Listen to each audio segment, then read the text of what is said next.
رمضان کا پہلا خطاب تلاوت قرآن اور عظمت قرآن کے حوالے سے ہی کیا جائے، تاکہ ان بچوں کی، ان کے والدین کی، ان کے مدرسین کی اور انتظامیہ کمیٹی کی بھی حوصلہ افزائی ہو سکے اور سبوں کو اس بات کا پتہ چل سکے کہ ہم کتنی بڑے بھلائی کے کام میں لگے ہوئے ہیں، ہمارا وقت اور ہمارا سرمایہ کس عظیم مشن پر خرچ ہو رہا ہے۔ اللہ کریم ان طلباء کو حفظ قرآن کی تکمیل کے ساتھ ساتھ عالم بافیض بنائے۔ اللہ تبارک و تعالی انہیں قرآن و سنت کے اسرار و رموز پر واقفیت عطا فرمائے۔ دوستان محترم، ماہ رمضان میں دو چیزوں کا خصوصیت کے ساتھ ہمارے نبی علیہ الصلوۃ والسلام نے اہتمام فرمایا۔ ایک ہے الصیام اور دوسرا ہے القرآن۔ ماہ رمضان میں قرآن کیوں اترا؟ باقی کسی اور مہینے میں قرآن کیوں نہیں اترا؟ اس حوالے سے امام فخر الدین رازی رضی اللہ تعالی عنہ تفسیر کبیر میں ارشاد فرماتے ہیں کہ قرآن چونکہ کلام الہی ہے اور کلام الہی کے حصول اور وصول کے لیے انسان کی بشری صفتیں رکاوٹ بنتی ہیں، اسی لیے آپ دیکھیں حضرت موسیٰ علیہ السلام کو اللہ نے جب تورات کی صورت میں اپنا کلام دینا چاہا تو حضرت موسیٰ علیہ السلام کو اللہ تبارک و تعالی نے 40 دن کے لیے طور پہاڑ پر بلایا، اعتکاف میں بٹھایا، اور حضرت موسیٰ علیہ السلام نے 40 دن تک وہاں خلوت خاص میں، تنہائی میں روزے رکھے، اور جب روزوں کی لطافت کی وجہ سے نبی کا جسم تو یوں ہی پاک اور معصوم ہوتا ہے، نبی کا جسم بھی اتنا لطیف ہوتا ہے جسے میں اور آپ محسوس نہیں کر سکتے، مگر کلام الہی بھی تو صفت الہی ہے، اور اس صفت الہی کے حصول کے لیے، اس صفت الہی کو لینے کی قابلیت کے لیے اللہ رب العزت نے یہ نظام جاری فرمایا کہ 40 دن تک کلیم کو کلام دینے سے پہلے روزے رکھوائے گئے، اور پھر تورات والا کلام دیا گیا۔ یہاں حبیب کو تورات والا کلام نہیں، اللہ کے سارے کلاموں میں سب سے افضل کلام قرآن مجید عطا فرمایا۔ ہمارے آقا کو تو باضابطہ حکم نہیں دیا گیا کہ آپ پر قرآن اترنے والا ہے اس لیے آپ روزے رکھیں، مگر یہ صرف پیغمبر ہی نہیں تھے، یہ سارے پیغمبروں کے سردار ہیں، یہ سارے نبیوں کے امام ہیں۔ اپنی پیغمبرانہ فطرت کے مطابق بغیر حکم الہی کے سرکار نے نزول قرآن سے کئی دن پہلے غار حرا میں تنہائی اختیار فرمائی، وہاں خلوت خاص میں اللہ کے رسول علیہ السلام نے روزے رکھے، اور پھر قرآن کا نزول ہوا تو قرآن کا رمضان میں گہرا ربط اور تعلق یہی ہے کہ وہ تو انبیاء کرام تھے، ان کو بھی روزوں کا پابند کیا گیا، اور پھر انہیں کلام الہی سنایا گیا۔ اے اہل ایمان، تمہیں بھی تراویح میں پورا قرآن سنایا جاتا ہے، پورے قرآن کے سننے کا شرف ملتا ہے، مگر اس سے پہلے رب نے یہ انتظام کیا تم بھی روزہ رکھو پھر رب کا کلام سنو، تاکہ تمہارا جسم بھی جو بشری صفات والا ہے پینے کی حاجت، ضروریات، خواہشات، لیکن اللہ کی شان کیا ہے؟ وہ کھانے پینے سے پاک ہیں، وہ حاجات اور ضروریات سے پاک ہیں، وہ خواہشات سے پاک ہیں۔ جب بندہ روزہ رکھتا ہے تو بندہ بھی ایک لمبے وقت کے لیے کھانے پینے سے بے نیاز ہو جاتا ہے، کھانے پینے سے اپنے آپ کو بچا لیتا ہے۔ اور جب بندہ روزہ رکھ کر کے کھانے پینے سے بچ کر کے اپنے آپ کو بچاتا ہے تو ایک حیثیت کے مطابق اس بندے کو رب کا فیض ملنا شروع ہو جاتا ہے۔ چونکہ رب بھی کھانے پینے سے پاک اور بندہ بھی حالت روزہ میں کھانے پینے سے دور، تو بندہ کھانے پینے کی محتاجگی سے دور ہو کر کے حالت روزہ میں رب کے کھانے پینے سے پاک ہونے والی شان کے قریب ہو جاتا ہے۔ اور جب روزہ رکھ کر کے بندہ رب کی اس شان کے قریب ہوتا ہے تو پھر رب انہیں قرآن سننے کی توفیق عطا کرتا ہے، پھر وہ قرآن سنتا ہے، پھر قرآن کی تجلیات، پھر قرآن کے انوار، پھر قرآن کی برکتیں، پھر قرآن کی رحمتیں۔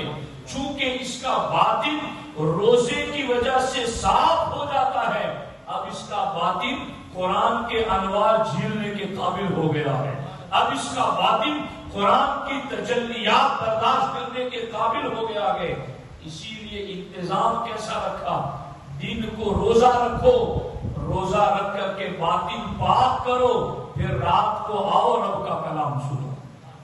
آپ غور فرمائیں، یہ ہے ایک گہرا ربط رمضان اور قرآن کا، صیام کا اور قرآن کا۔ اسی لیے تو ہمارے آقا علیہ الصلوۃ والسلام کا فرمان ہے کہ اللہ رب العزت نے موسیٰ کلیم سے فرمایا، اے کلیم، آخری محبوب کو، آخری نبی کو میں 2 نور عطا کروں گا ان کی امت کے لیے، اور وہ 2 نور ان کی امت کے 2 اندھیروں کو دور کر دیں گے۔ کریم علیہ السلام عرض کرتے ہیں، الہ العالمین، وہ 2 نور کون سے ہیں اور وہ 2 اندھیرے کون سے ہیں؟ تو رب ذوالجلال ارشاد فرماتا ہے، میرے کریم، میں اپنے محبوب کی امت کو جو 2 نور عطا کروں گا ان میں سے پہلا نور رمضان ہے اور دوسرا نور قرآن ہے۔ جب یہ 2 نور حاصل کریں گے تو ان 2 نوروں کی برکت سے میں 2 اندھیروں کو دور کر دوں گا، قبر کا اندھیرا دور کر دوں گا اور حشر کا اندھیرا دور کر دوں گا۔ آپ غور فرمائیں، روزے اور قرآن یہ 2 نور اللہ نے عطا کیے ہیں۔ کس کام کے لیے؟ بہت ساری حکمتیں ہیں، ان میں سے ایک حکمت یہ ہے کہ یہ 2 نور اللہ نے اس لیے عطا کیے تاکہ 2 اندھیروں کو دور کیا جا سکے۔ قبر کا اندھیرا کتنا وحشتناک ہے اور حشر کا اندھیرا کتنا خوفناک ہے۔ یہ دونوں اندھیرے، ذرا اس کو سوچنے کی کوشش کرو کہ قبر میں ہمیں کبھی لیٹنے کا اتفاق ہوا ہے؟ کبھی قبر میں 4-5 منٹ، 1-2 دن رہنے کا اتفاق ہوا ہے؟ بلکہ عالم تو یہ ہے، اگر قبر میں اتارنا ہوتا ہے میت کو، کئی جگہوں پر یوں دیکھا گیا کہ فلاں اتر جائے، فلاں اتر جائے، 2 منٹ انہیں میت قبر میں اتارتے ہوئے بھی ڈر لگتا ہے۔ تو پھر جب قبر میں ہمیشہ کے لیے لٹا دیا جائے گا، تختے بچھا دیے جائیں گے، تختوں پر ٹنوں میں مٹی ڈال دی جائے گی، ہر عزیز دوست، قریب یار دوست سب دور ہو جائیں گے، وہ کتنی خوفناک گھڑی ہوگی۔ لیکن جس نے رمضان کے روزوں اور رمضان میں قرآن کی تلاوت کی پاسداری کی ہوگی، بشارت ہے اس مومن کے لیے، رب اس اندھیرے میں بھی اسے نور عطا فرمائے گا، اس کے اندھیرے کو دور فرما دے گا۔ حشر کی گرمی اور حشر کا اندھیرا کتنا خوفناک ہوگا۔ آپ نے سنا ہوگا کہ قیامت کے دن سورج سوانیزے کے قریب ہوگا، بس سروں کے قریب ہوگا، اور آج سورج کئی بلندی پر ہے، لیکن آج سورج کی پیٹھ زمین کی طرف ہے، سورج کا چہرہ زمین کی طرف نہیں، مگر قیامت کے دن سورج کا چہرہ زمین کی طرف ہوگا اور پھر وہ سروں کے قریب آ جائے گا.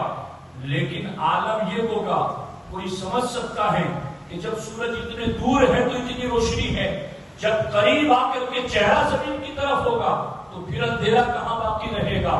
یاد رکھنا، سورج کو گرمی کے لیے، تپش اور حرارت کے لیے اتنے قریب کیا جائے گا مگر سورج کی روشنی ختم کر دی جائے گی، سورج کا نور مٹا دیا جائے گا، سورج کی روشنی مٹ جائے گی. اب کتنا اندھیرا ہوگا.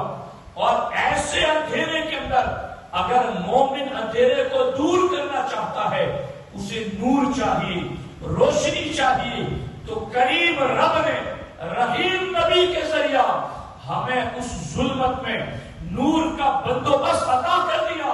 اور وہ یوں عطا کیا کہ تم روزوں اور قرآن کی تلاوت کی پابندی کرنا، اللہ حشر کے اندھیرے کو دور فرما دے گا.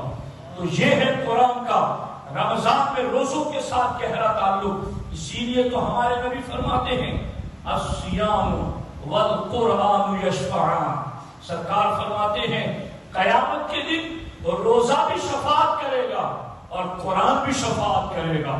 یقول الصیام، روزہ رب کی بارگاہ میں عرض کرے گا اے ربی، اے میرے رب، انی منعتہ الطعام، انی منعتہ الشہوات بالنہار. اے اللہ، میں نے دن میں اس بندے کو کھانے پینے سے روکے رکھا، میں نے دن میں اس بندے کو شہوات سے روکا رکھا. فشفعنی فیہ، اے میرے رب، آج میری شفاعت اس بندے کے حق میں قبول فرما. ابھی روزہ شفاعت کرے گا، قرآن بول پڑے گا. فیقول القرآن، قرآن بارگاہ الہی میں عرض کرے گا اے ربی انی منعتہ النوم فی اللیل. اے اللہ، میں نے رات میں اس بندے کو سونے سے روکے رکھا، میں نے تراویح میں اس کو کھڑا کر دیا، اس کے پاؤں میں ورم آ گئے، سوجن آ گئی، جسم کی تکلیف کے باوجود بھی میں نے اس کو سونے نہیں دیا بلکہ میں نے اس کو جاگتے رکھا اور تیرا پاک کلام سنایا.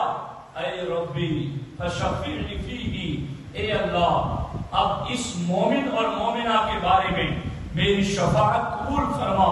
سرکار فرماتے ہیں روزے بھی شفاعت کریں گے، قرآن بھی شفاعت کریں گے. کیا قبول کی جائے گی؟ فیشفعان. سرکار فرماتے ہیں اللہ دونوں کی شفاعت قبول فرمائے گا. اور جس کے بارے میں روزہ اور قرآن شفاعت کرے گا، اللہ اس کی شفاعت کو قبول فرما کر اسے جنت کا انعام عطا فرمائے گا. آپ غور فرمائیں، یہ ہے روزے اور یہ ہے قرآن. اس لیے قرآن والوں، رمضان میں قرآن خوب پڑھا کرو، خوب سنا کرو، اس کا اہتمام کرو اور اس سلسلے کے اندر خوب تیاری رکھو. یہ جو بچے ہمارے کتنے پیارے ننھے سے اور خوبصورت لہجے میں نماز میں قرآن پڑھ رہے ہیں، ان کا انداز کتنا پیارا اور کتنے سلیس انداز میں قرآن پڑھ رہے تھے رات کو تراویح میں. میں چونکہ خود بھی حافظ قرآن ہوں الحمدللہ، ایک ایک کڑی میں ان کے ساتھ ساتھ چلتا رہا اور میں نے پورا قرآن توجہ کے ساتھ ان کا سنا. خدا کی قسم یوں لگتا تھا کہ ہر 4 رکعت پر تکبیر کے نعرے بلند ہونے چاہیے. یوں لگتا تھا کہ جیسے مسجد گونج اٹھے گی تکبیر و رسالت کے نعروں سے. الحمدللہ، یہ کس قدر زیادہ بڑا کام ہے اور کتنی رحمتیں ہیں اس کے اندر. اور جن بچوں کے والدین نے انہیں پڑھایا، جن اساتذہ نے انہیں پڑھایا، جس انتظامیہ کمیٹی نے وقت دیا اور جن اہل خیر حضرات نے اپنا سرمایہ لگایا، میں تم سب کے لیے چند حدیثیں سنانا چاہتا ہوں جنہیں سن کر کے تمہارے دلوں کو تسلی ہوگی کہ اللہ نے ہمیں کتنے بڑے خیر کے کام کی توفیق عطا کر دی. غور کرنا، ہمارے نبی علیہ الصلوۃ والسلام ارشاد فرماتے ہیں صحابہ کرام کے مجمع میں، ایکم یحب ان یغدو کل یوم الى بطحان او الى العتیق فیأتی بہ ناقتین. اللہ کے رسول علیہ السلام فرماتے ہیں میرے صحابہ، ایکم یحب ان یغدو کل یوم، تم میں سے کون شخص ہے جو یہ پسند کرتا ہو کہ روزانہ وہ صبح کے وقت الی بطحان، مدینے کے جنگل بطحان کی طرف جائے، او الی العقیق، یا 3 میل کی دوری پر مدینہ طیبہ کے قریب جو عقیق بازار ہے جہاں جانور بیچے جاتے ہیں وہاں جائے، فیاتی بہ بناقتین او کماوین، اللہ کے رسول علیہ السلام فرماتے ہیں کہ وہ روزانہ صبح کو عقیق کے بازار میں جائے یا بطحان جنگل میں جائے اور وہاں سے روزانہ صبح صبح 2 موٹی تازہ اونچی اونٹنیاں لے کر کے آئے، فی غیر اسم ولا قطع رحم،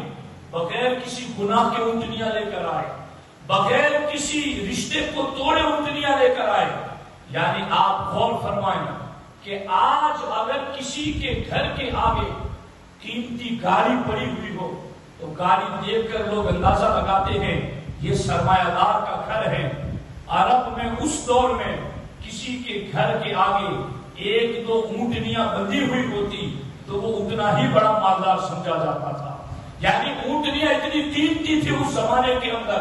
اب سرکار فرماتے کہ ایکم یحب ان یغدو کل یوم، ایک دن نہیں روزانہ اس کو 2 اونٹنیاں ملے، اور کتنی محنت کرنی ہے، بس کوئی لمبا فاصلہ بھی نہیں طے کرنا اور کوئی لمبا وقت بھی زیادہ نہیں لگانا، بس چند کلومیٹر کا فاصلہ اور تھوڑا وقت لگے گا، مگر روزانہ جائے اور روزانہ 2 اونٹنیاں اس کو ملے۔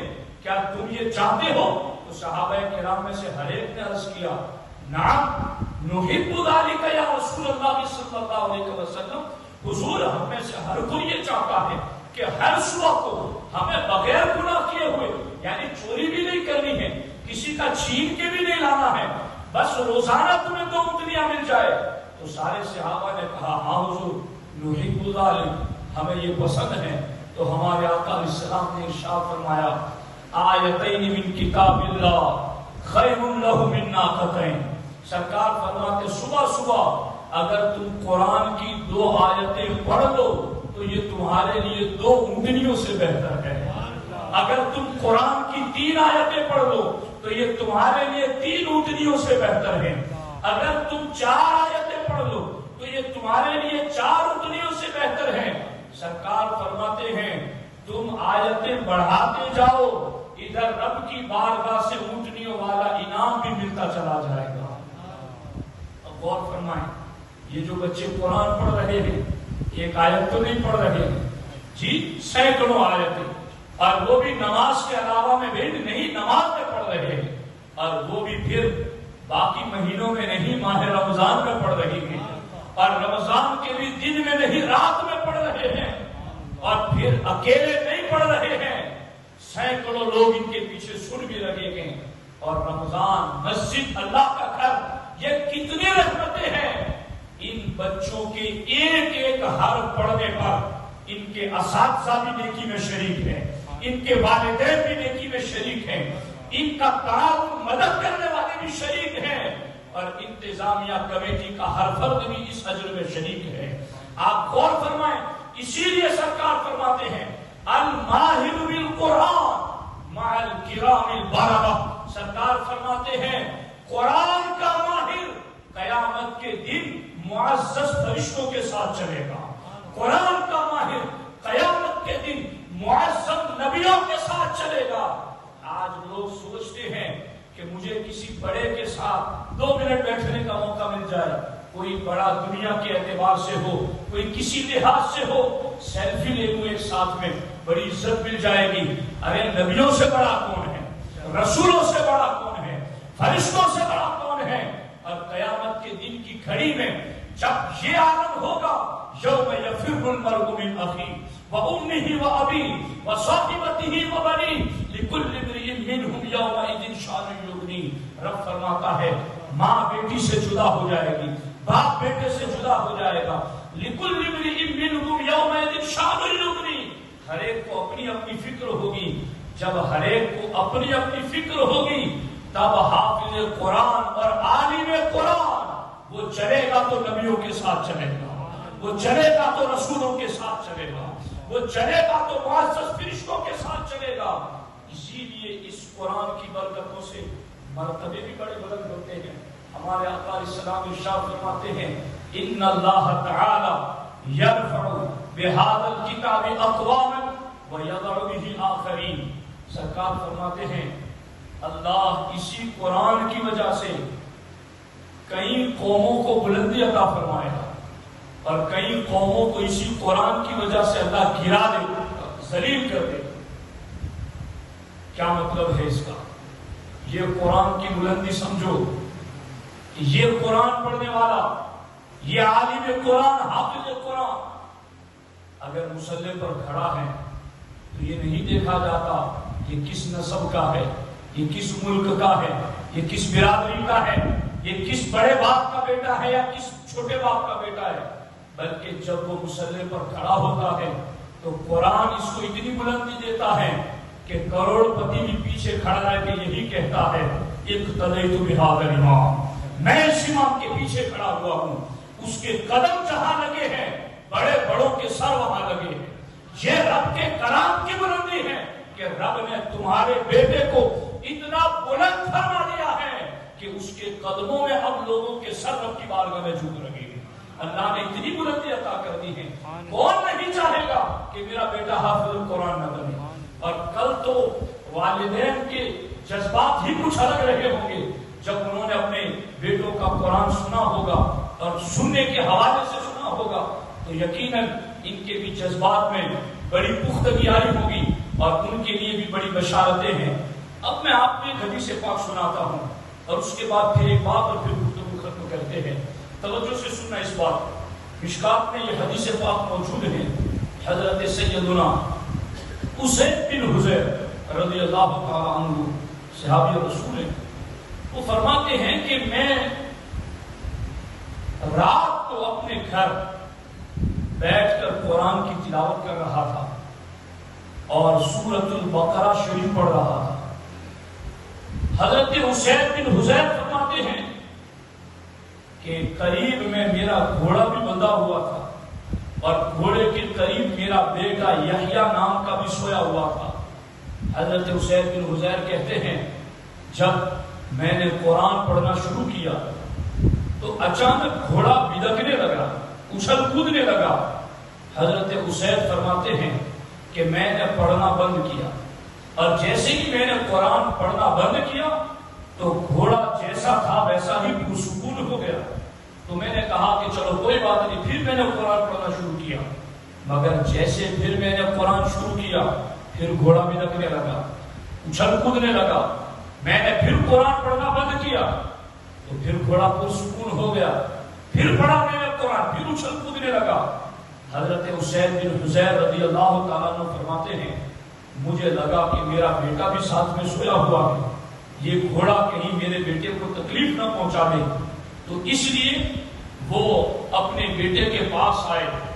فلما اخرہ، حضرت اسید بن حضیر کہتے ہیں کہ میں نے اپنے بیٹے کو سائڈ پہ کیا اور جیسے کہ میں نے بیٹے کو گھوڑے سے تھوڑا دور کیا تو میری نظر فرفع راسہ الی السماء، میری نظر آسمان کی طرف گئی تو میں نے کیا دیکھا کہ آسمان سے میرے گھر تک ایک گول دائرہ بنا ہوا ہے اور اس دائرے میں ایسا لگ رہا ہے جیسے چراغ جل رہے ہیں، جیسے بلب جل رہے ہیں، پورا گول دائرہ، گول نور کا ہارا، اس نے آسمان سے لے کر گھر تک میرے گھر کو گھیر رکھا ہے۔ اور میں نے اس میں کیا دیکھا؟ فیہا امثال المصابیح، اس کے اندر مجھے چراغ لگے کہ یہ چراغ روشن ہے۔ حضرت اسید بن حضیر کہتے ہیں مجھے پتہ نہ چلا کہ یہ کیا ہے۔ میں صبح صبح بارگاہ رسالت میں حاضر ہوا اور سرکار کو سارا قصہ سنایا۔ حضور رات کو قرآن پڑھ رہا تھا تو یوں ہوا۔ اب سرکار فرماتے ہیں تدری ما ذالک، کیا تو جانتا ہے وہ کیا تھا؟ حضرت اسید بن حضیر صحابی رسول تھے، انہوں نے یہ نہیں کہا کہ حضور آپ کیسے بتائیں گے کہ وہاں کیا تھا، جبکہ میں دیکھنے والا نہیں نہیں جانتا تھا کہ کیا تھا. نہیں، صحابی کا یہ عقیدہ تھا نبی اگرچہ اپنے گھر میں ہے مگر میرے گھر میں کیا ہو رہا ہے ان کی انہیں خبر ہے، انہیں پتا ہے. اسی لیے تو انہوں نے پوچھا اور سرکار نے فرمایا تدری ما ذالک، تمہیں پتا ہے وہ کیا تھا؟ حضور مجھے تو نہیں پتا لیکن میرے آقا آپ کو تو پتا ہے وہ کیا تھا، میں پوچھنے ہی کے لیے تو آیا ہوں کہ آپ بتائیں کہ وہ کیا تھا. سرکار نے فرمایا حسین تم قرآن پڑھ رہے تھے، تمہاری زبان سے نکلنے والے قرآن کے کلمات سننے کے لیے آسمان سے فرشتے تمہارے گھر پر اتر رہے تھے.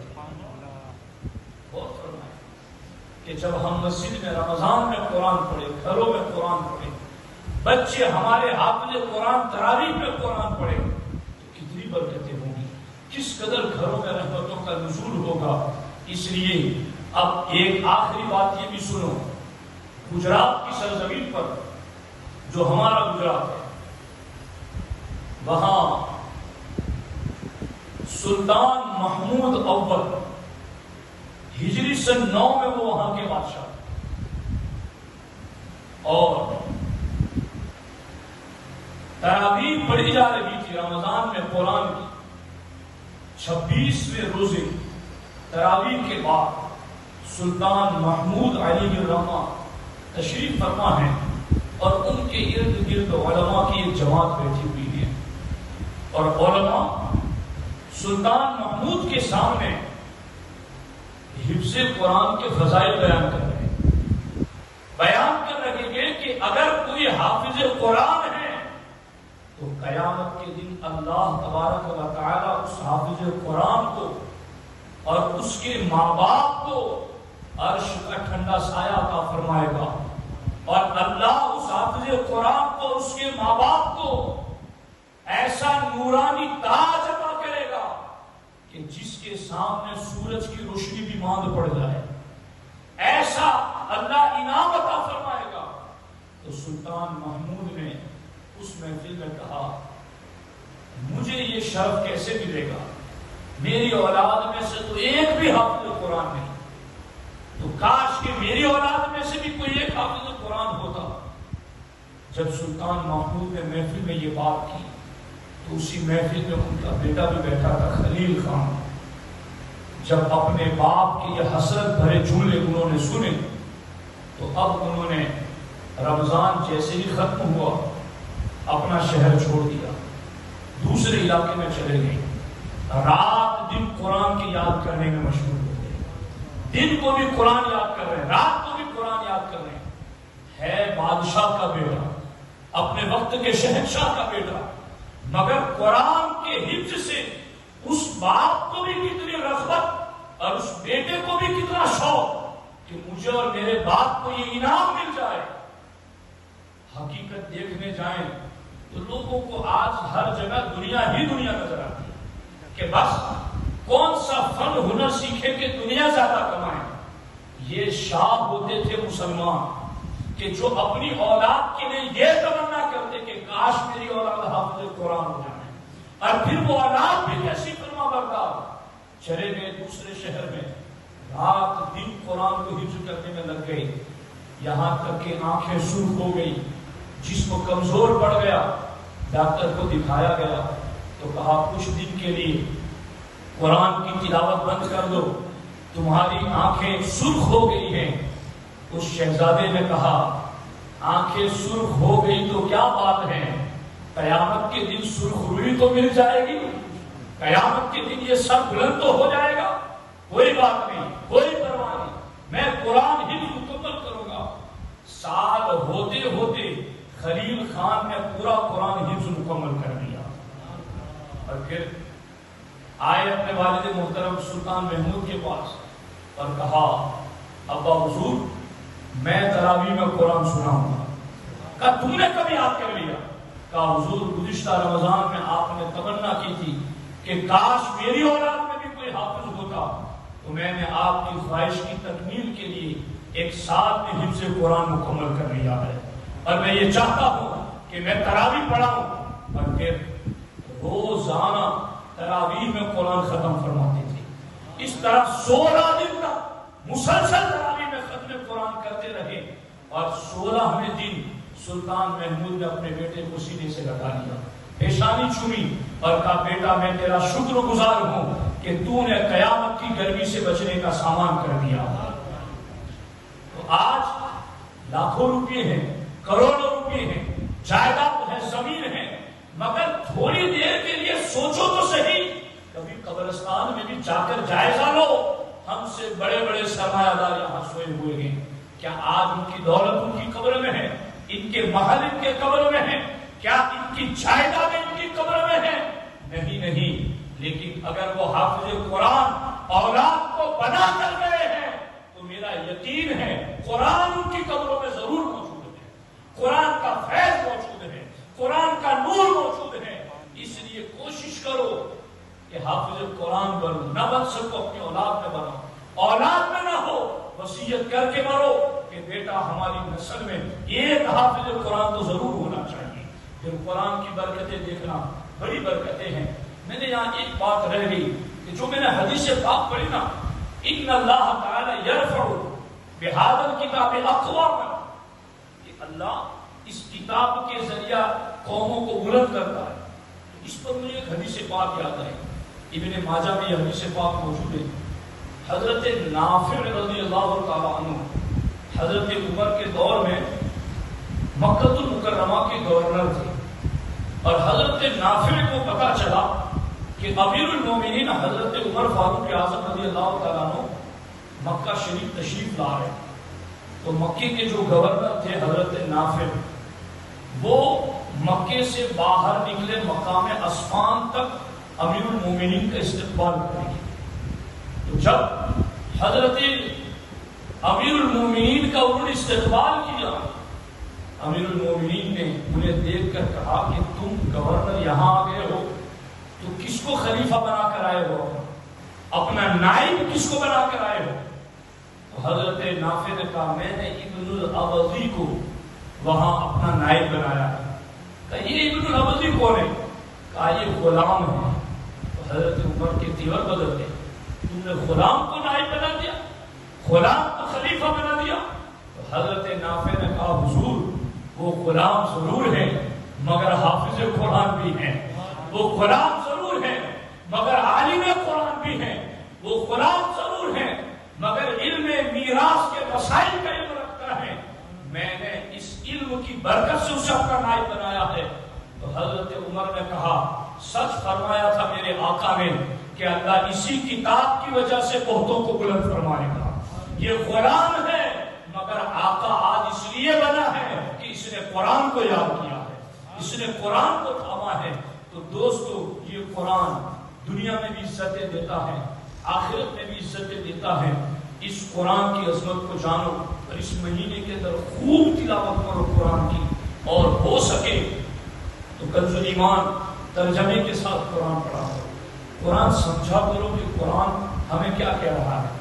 اصل میں میرا ٹاپک آج یہ تھا کہ میں اس چیز پر بیان کرتا کہ نماز میں جی کیسے لگے، چونکہ ہوتا ہے نا نماز میں آ گئے مگر دکان پھر بھی نماز میں، نماز میں آ گئے پھر بھی کاروبار نماز میں، تو اب یہ جی کیسے لگے نماز میں، اس سے جان کیسے چھڑائے؟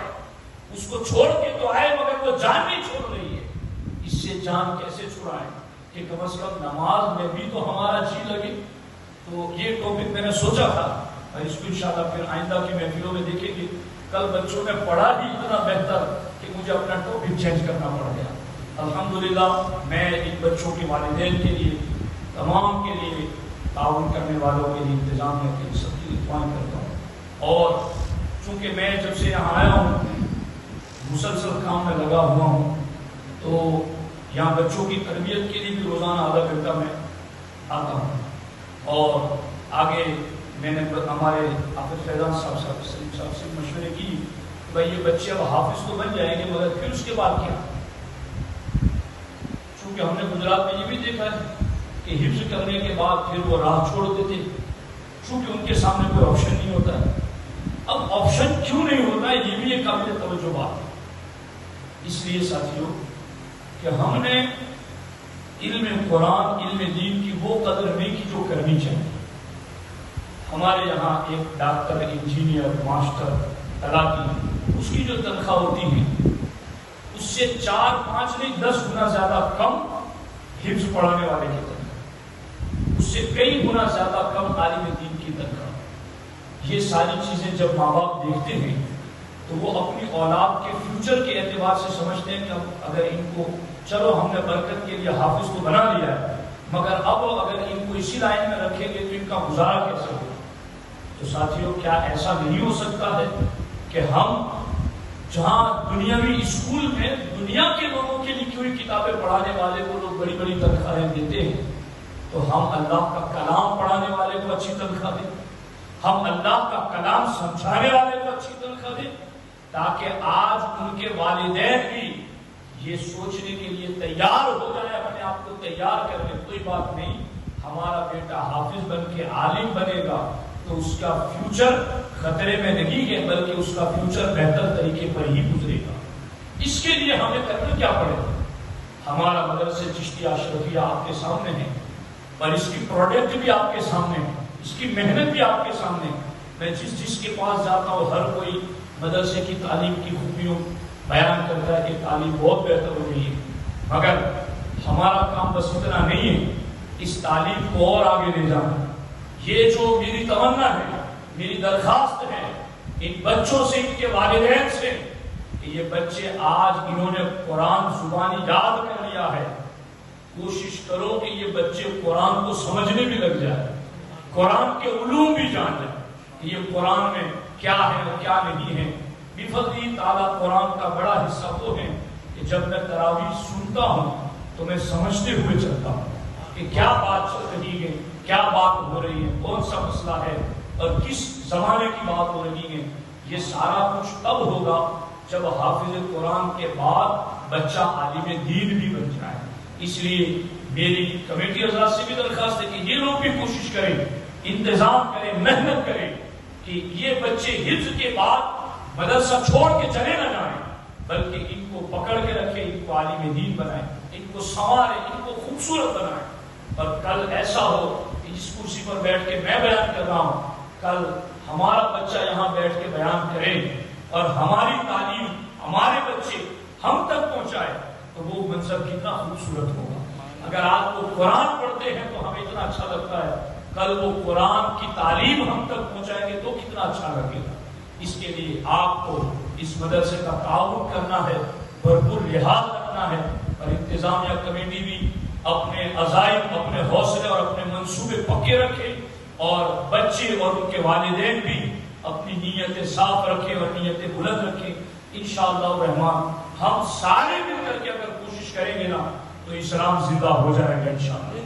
باقی میں تو آپ کو اچھا لگانے کے لیے نہیں کہتا، لوسٹری میں بھی ہم گئے تو میں نے وہاں بھی عبد القادر صاحب کو کہا کہ یہاں بیان کرنا، نماز پڑھنا، پڑھانا یہ تو جدا بات ہے، مجھے اس علاقے میں اذان کی آواز سے بھی پیار ہے کہ ان وادیوں میں اللہ کے کلمات گونجتے ہیں، تو یہ کتنی بڑی بات ہے کہ یہاں مسلمان آئے اور اسلام لے کر آئے اور اسلام پر قائم رہے اور اسلام کو پھیلائے ہوئے۔ یقیناً جس نے پہلی اینٹ رکھی وہ جتنا بھی آگے چلتا چلا جائے گا اجر و ثواب سے وہ محروم نہیں رہے گا، بلکہ جتنوں کو بعد میں اجر ملے گا پہلے والے کو بھی اتنا ہی اجر اللہ عطا فرمائے گا۔ اس لیے پیچھے نہ رہیں، دین کے معاملے میں مزید آگے بڑھیں، کوششیں کریں، ہر شخص اپنے اعتبار سے جس سے جو بھی ہو سکے۔ میں نے ایسے درجنوں واقعات اور احادیث پڑھی ہیں کہ کسی نے اتنا چھوٹا کام اللہ کی رضا کے لیے، علم دین کے لیے کر دیا، اللہ نے بس اسی کو اس کی بخشش کا ذریعہ بنا دیا۔ تو ایسے کام ڈھونڈا کریں کہ ہمیں کیا موقع ملے، پوچھا کریں کہ ہمیں کوئی کام سونپو۔ یہ ساتھی ہیں، یہ محنت کر رہے ہیں، وقت دے رہے ہیں، ان کا حوصلہ بڑھاؤ اور ان کے ساتھ مل کر قدم بہ قدم علم دین کے فروغ کے لیے ہم سب کو کوشش کرنی ہے۔ اللہ کریم کی بارگاہ میں دعا ہے رب العزت مجھے آپ کو سب کو ان سنی ہوئی باتوں پر عمل کی توفیق عطا فرمائے۔ السلام علیکم ورحمۃ اللہ وبرکاتہ۔